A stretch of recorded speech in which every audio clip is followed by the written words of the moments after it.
kickstart the holiday season. Mary, take it away. Right now, CBS New York's Book Club with Mary Calvi.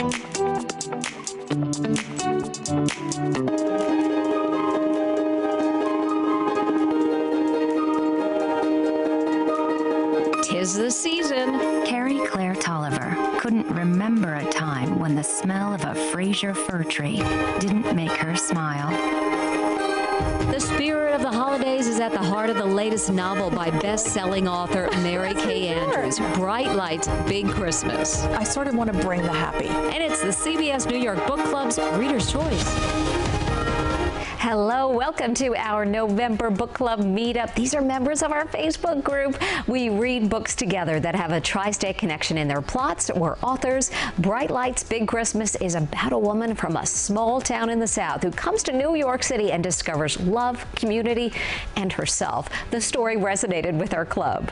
Each character became part of a family. It was truly a wonderful book. The elderly gentleman in the book, the young man and his young son, I just feel like they're people that we know, and I feel like those are the best kind of books to read, especially this time of year. I love the fact that it embraced change across everybody in the story. Seemed to be going through some sort of change, no matter what their situation was or what their experience was. There were serious parts with the relationships between the characters, but in her books, just her sense of humor just shines through. That's what I love about Mary Kay Andrews. She always makes me feel like she's writing about kindness and about the bigger sense of humanity. Our readers have more to say on our meetup and on our Facebook page. Book Club producer Danielle Parker will share some of their questions and comments during the show. Hi, Danielle. Hi, Mary. One of our readers named Judy wrote that she thought Bright Lights, Big Christmas was a heartwarming story for anyone's holiday season. But the characters also deal with feelings of loss and loneliness and how relatives can seem like strangers, while strangers can seem like family. There's a lot to talk about, Mary. Thanks, Danielle. Fans of Mary Kay Andrews feel like they know a lot about her life. She writes about family, and her books are as cozy as a warm fire. She also likes to go antiquing, or junking, as she calls it, and we met up at the Antique Emporium of Asbury Park, New Jersey. How about we start here? Yeah, I've always loved vintage Christmas, the stuff that ends up in people's attics. It's like opening a box of secrets. Yeah, it is. It's totally a box of secrets. Somebody's, maybe somebody's grandma made this. This is a homemade ornament. And people would sit and craft these. These little pearls are all applied with straight pins. So honestly, I was very envious of your character, being able to just craft from anything. It's like, here's a fruit crate, let me add some artichoke and apples, and it's this gorgeous design. Well, she's living in a camper in the West Village on the streets, and so she has to figure out how to make something from nothing. She makes it work. Yeah, and I think that's part of the creative urge, to make something from nothing. No one does Christmas better than Mary Kay Andrews. Her 5 holiday novels have been mega successes, including her latest, Bright Lights, Big Christmas, which was voted as the CBS New York Book Club's Reader's Choice. Carrie discovered that she was already recalling fond memories of the weeks she and her family had spent in the little canned ham camper of her childhood. The small town girl goes to the big city, and she doesn't just find love, that's good, but she finds herself. It dawned on her that in less than a month, these few crowded city blocks had become her home, and these strangers now felt like neighbors. You're really rooting for her throughout the book. I want characters that my readers can relate to, that they would be friends with and want to have a glass of wine with. I did. Yeah, and I want to create, the setting of the book is very important to me. I want to create a world that you want to come live in. Even if it's a little tiny camper in the West Village and it's cold and there's no heat. Walking through the Antique Emporium in Asbury Park, it is clear that inspiration can come from anywhere and through anything. I think your main character would love a place like this. Yeah, she totally would. She totally would. And I love creating stories from portraits that I discover along the way. And this lady totally inspired me. I make them my faux ancestors. So this is my great aunt Enid. Hello, and Aunt Enid was a notorious cheat. Oh, really? At cards. You see her hands, how long her fingers are, right? Right. So she was really good with the cards. I bet she was. Yeah. Trickster. She got kicked out of a lot of bridge clubs. She looks like she may have. Right, so she had to blow town, and she moved to Boca, as one does. About how long does it take you to write a novel like Bright Lights, Big Christmas? Well, it's about the same gestation period as a human baby. So it's about 9 months. Yeah. And I have all the stretch marks to prove that I have birthed 32 baby books. This is a dream I had as a little girl. I always wanted to be a writer. In first grade, the teacher asked us all to draw pictures of what we wanted to be when we grew up, and the other little girls around me drew pictures of ballerinas and nurses and school teachers, and the boys drew cowboys and police officers and firemen, and I drew a picture of a lady sitting at a tall desk in front of a wall of books. And I said, I'm going to be a writer when I grow up. Her career started as a newspaper journalist and 30 years ago transitioned into the world of literature. We had the opportunity to continue talking about her writing process at the St. Laurent Social Club. Hello, ladies. Hello. Welcome to the St. Laurent. Do you know the end of your story before you start your story? I know physically where I want my story to go. I write a synopsis to start with, and it's like a roadmap of where I'm going with my story, what the world looks like. But then when I start, it's sort of like being in a dark forest, and I don't have my brights on, and it's foggy. All I can see is what's right in front of me. But I keep going. Her biggest advice is to find inspiration in the littlest of things. I can't wait for inspiration. There's somebody standing over my shoulder saying, I need that book, I need that story. And so I might write all day and throw half of it away, or maybe I keep it all, or I only keep a paragraph. But the idea that you go and you write, and then you revise, and then you polish, and that's a gift that journalism gives you. Mary Kay Andrews joining me now from your home. So good to see you again, Mary Kay. Good to see you too, Mary. Oh, and congratulations on the success of the now New York Times best-selling novel, Bright Lights, Big Christmas. Thank you so much, and thanks to everybody who bought it. Are we joining you in the place where you do some of your writing? We're in your home. It looks like maybe your office. Yeah, this is my home office, and behind me, I have framed copies. I have my book jackets framed, and also my New York Times bestseller list framed to remind myself when it gets hard that I've done it before and I'll do it again. Well, many, many novels, 30 novels, one cookbook. Did you ever imagine when you were a little girl dreaming of becoming a writer that you would have such a remarkable career? No, I really didn't. I wanted to write. I thought I'd be a newspaper reporter because I didn't know little girls like me could write books. So I kind of limited the scope of my dream until, I guess, when I got older and I thought, you know what? Let me look outside that. Well, it is quite incredible with journalism that you learn the deadlines and you learn to be able to meet those deadlines. Did that help you along the way? Oh, yeah. Yeah. I gave myself a deadline for my first book, Every Crooked Nanny.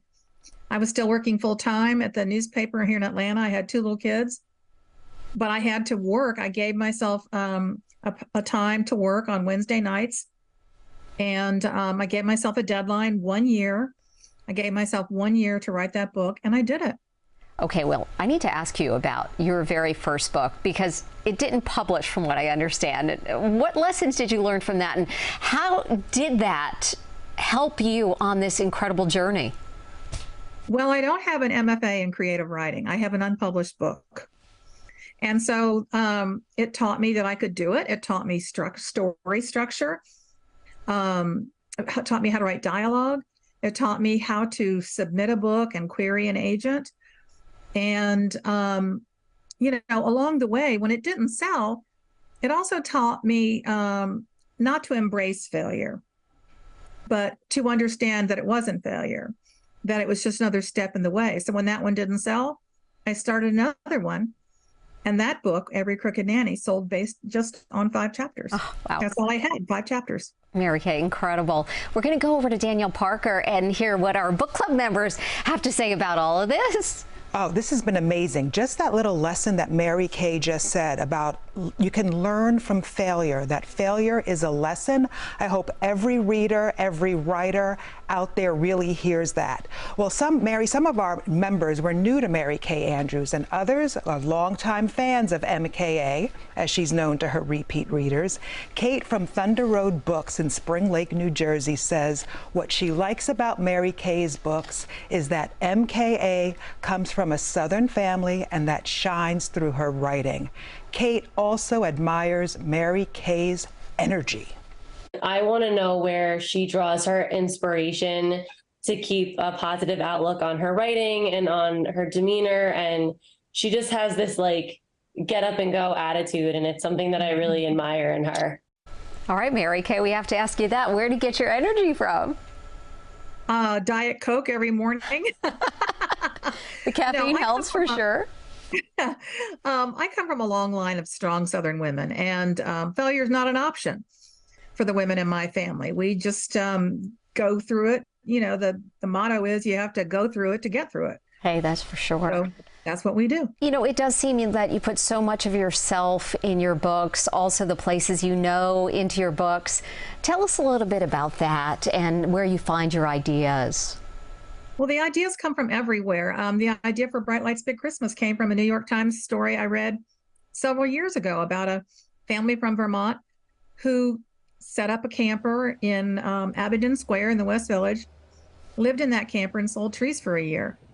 And so that I kind of, filed that away.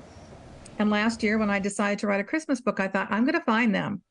And I went to New York and I found Billy Romp, who's still coming to New York, to the West Village, and I interviewed him. And my story's different, but the germ of the idea came from that. That idea came about because I was watching a lot of HGTV home improvement shows during COVID. And as I was watching one, I thought, I wonder if there's ever been a show called Homewreckers. And from there, I thought, okay, if there hasn't been one, I'll create one and I'll write a novel about that. Just the idea of coming to the place where you are going to base your novel. I know for you, it's a tradition to come to New York City at Christmas time. Tell us about your journey and when you come up here and what you like to do when you're in Manhattan. Well, my husband and I, our anniversary is Thanksgiving weekend. So for many years, we would go up weekend after Thanksgiving. Always see a Broadway show because I'm a huge theater buff. We like to go to a little Italian restaurant in Murray Hill called Rossini. It's an old school Italian red sauce house, and we love it. I love to go see the Big Tree at Rockefeller Plaza. Shop down Fifth Avenue with the department store lights, the department store windows all lit up. We go out to, is it the Brooklyn Botanical Garden where they have the train show? Yeah, in the Bronx, yes. Yeah, love to do that. We take the train out there. And my favorite thing is a big expense account lunch with my publisher from HarperCollins, Jennifer Enderlin. I'm sure Jennifer loves it too.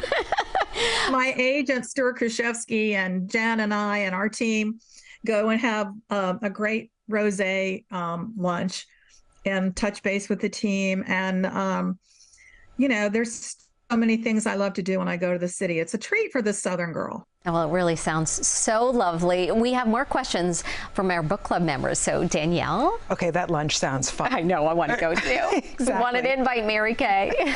Exactly. And Bright Lights Big Christmas has a cast of characters from all across all age groups, from children to the more elderly, and each has their own quirks and complications. So Alexandria has a question about whether Mary Kay had an age group in mind for readers of this book. What's the demographic? Because I found that he avoided conflict intentionally, seemingly, and she avoided anything that may have been perceived as melodramatic. So she left sex out, and she left DRUGS's out. I wonder if that's intentional to maintain a kind of peaceful feel. We really love that question, Mary Kay. So the SEX you left out.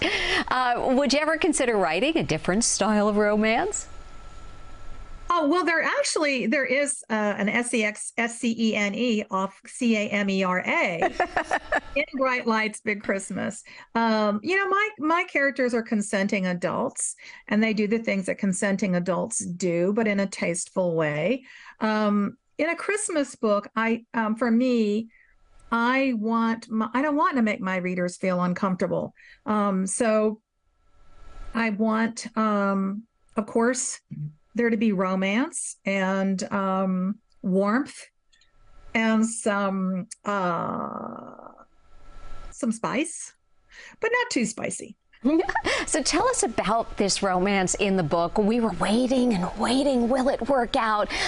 Was that intentional? Were you hoping for us to just keep turning the pages and waiting for them to get together? Yeah. Absolutely. I think of it as the moonlighting method of writing. You build it up, and you make the readers keep turning the pages, because if I put my protagonist and the love interest together in chapter 3, what happens after that? I mean, do they go buy a house in the suburbs and get a mom van? Even though that's what most of us do, readers want the sense that there's some sparkle and there's some possibility. And so, yeah, and plus, she's living in a van. Not a van, but she's living in a camper. And they do try to have a little romantic scene in there. It doesn't work out real well. So I love that sense of delaying satisfaction. Well, when we come back, readers want to know if Bright Lights, Big Christmas is really the end of the story for those characters. First, we asked our members of the club, how long did it take you to read this book? I read it over 2 days. It was a fantastic read. It took about 5 hours to read. Maybe 3-4 days. I was busy with work, but I loved the book. I stretched it out to about 8 days because I would stop myself from continuing because I didn't want to get to the end of the book, because I started feeling like I knew these people and they were my friends. I wanted to stretch it out like a couple of you said, but you know what? I blew through it in 2 days and I loved every minute of it.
Right now, CBS New York's Book Club with Mary Calvi. Welcome back to our meetup. Mary Kay, had such fun with you on our shopping trip. I felt like the envy of every Mary Kay fan antiquing with you, and I did love that leopard hat. Just fabulous. Oh, you look wonderful. You know what I really loved? Oh, there we go. Let's finish it off. You are so much fun. Oh my goodness. And how true it is that ideas really come from everywhere. You know, so many people wait for this inspiration, but you just like go out and get it. Yeah. You know, I think for me, it's like ion charged molecules in the air. If you stay inside, you don't get that. But if you go out in the world and keep your eyes open and your ears tuned, it comes from everywhere, I think. And you have such a wonderful opportunity to meet so many of your readers. You have these incredible book tours around the country. What do you take from those? And I wonder if you're inspired by the readers that you get a chance to meet. I absolutely am inspired by the readers I get a chance to meet. I gave a book talk recently to a group of women, and I talked about, you know, not always succeeding at what you do. And I talked about, you know, women especially, we're not taught to ask for what we want or what we need. And I talked about the fact that I finally had to put on my big girl panties and say, here's what I need. Here's what I need to do my job. And here's what I think I've earned. And a woman came up to me afterwards and she said, you know, my daughter's trying to start a business and it hasn't gone well. She's had to move home with her family. But she said, she went out, my daughter's outside crying because she said, you spoke to her and you said, just keep trying. Mm-hmm. You know, you miss 100% of the swings that you don't take, as my husband's favorite sports metaphor. You know, one of the things that I was really so excited to hear is that here you were, a journalist, and you had this incredible idea to get into the literary world. You have children at home. You're taking time to write a novel. I mean, it was quite incredible for you to decide, I'm going to do this. I mean, it's a dream and I'm going to go after it. Yeah, I was helped along by the fact that my career wasn't going great. And I had editors who I felt like I was being thwarted. And I thought, all right, I can either go home and cry or I can start tunneling out. I'll put together a plan. How am I going to do this? I'm going to write a chapter every week. And after that, I'll write another chapter and another chapter.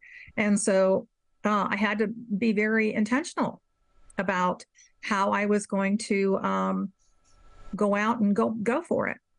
Well, you did it. You did it. And how about we check back in with our book club members? Danielle? Yes, I love these life lessons, no matter what. Take that advice. I mean, I'm going to take that advice. Just small, incremental movement, no matter what you want. It could make you a best-selling author or whatever you'd like to do. And readers, in fact, felt like they were walking the streets of the West Village as Carrie navigated her way around the area where she and her brother sold their Christmas trees in Mary Kay's book. And the holiday theme inspired our club member named Joe for our Zoom meetup. Here's his question for Mary Kay. Did she always have her heart set on the West Village, or were there other neighborhoods she considered putting the tree farm in? I was just curious because it seemed like a perfect setting, but I know there are a lot of little neighborhoods in New York where this would have fit well too. Really could have been anywhere. How did you decide on this one, Mary Kay? Well, actually, I decided on that neighborhood because that's where the tree stand that inspired my story was located. And so I went there and hung out and interviewed the Christmas tree stand owner who came from Vermont. And you know, and I went to North Carolina and interviewed a Christmas tree grower. And so for me, research is really important, and I really want to get the setting right. Now, I live in Atlanta, so I was really fortunate that I could say to my agent, "Could you go over there?" Because he lives in the city. Could you go over there and check out where this was? And I'm terrible with directions. I get lost leaving my hotel room. But, you know, if people wanted to, after Thanksgiving, they can go look on the corner of Jane and 8th in the Village, and they'll probably find the Rump family selling their trees. Oh, isn't that fantastic? How often do you base your protagonists on real life people? Not very often. And the story isn't based on him especially. It's based on the fact that they lived in this camper for a month because they don't grow their trees. and their family's quite different from Carrie's. But I start with the glimmer of an idea, the spark, a seed of an idea, and then it kind of takes root in my mind, and then I people it with characters, mostly from my imagination. So Murphy Tolliver, for instance, is very different from the family who sells trees, and there is no Carrie. But, for instance, names, people always ask me about the names. Carrie Clare is named after the counties. My grandparents were first generation Irish, and my grandfather was from County Kerry. And I always thought, someday I'm going to name a character Carrie Clare, because I thought my grandmother was from Clare. Turns out she's from Armagh. Oh, well, that might not have worked as well, but No, next so book, right? We have more questions from our book club members. Let's send it over to Danielle. Well, Mary, speaking of the next book, Bright Lights, Big Christmas is a novella. It's about 278 pages. And as we heard, some readers just raced through it because they liked it so much. Others took their time to savor every moment. But after reading the last page, our book club member named Lori did not want the story to end. She wanted it to continue for Carrie, for Patrick, for Murphy, and for everyone else. Here's her question. It is my first time reading Mary Kay Andrews, so I don't know if she carries her characters forward into other novels. I don't have a history of knowing that, but this novel ended on so much hope. You want to see them again. Will we meet them again, Mary Kay? Stay tuned. Oh, really? I've learned to never say never. I wrote a book called Savannah Blues years ago, and I thought and people love the characters, and I said, nope, I'm not going to write a sequel. Then I wrote 3 sequels. It's been so special to read your book with so many other Mary Kay fans, and there's something extraordinary about just joining together and experiencing the Tolliver story with others. Book clubs have been a part of your life for a long time too, haven't they? Yeah, I've been in the same book club. I think we've been together for over 30 years now. Half the club decamped and moved down to the Georgia coast, but we still get together and we talk about books. And in fact, our Christmas book party is coming up at my house.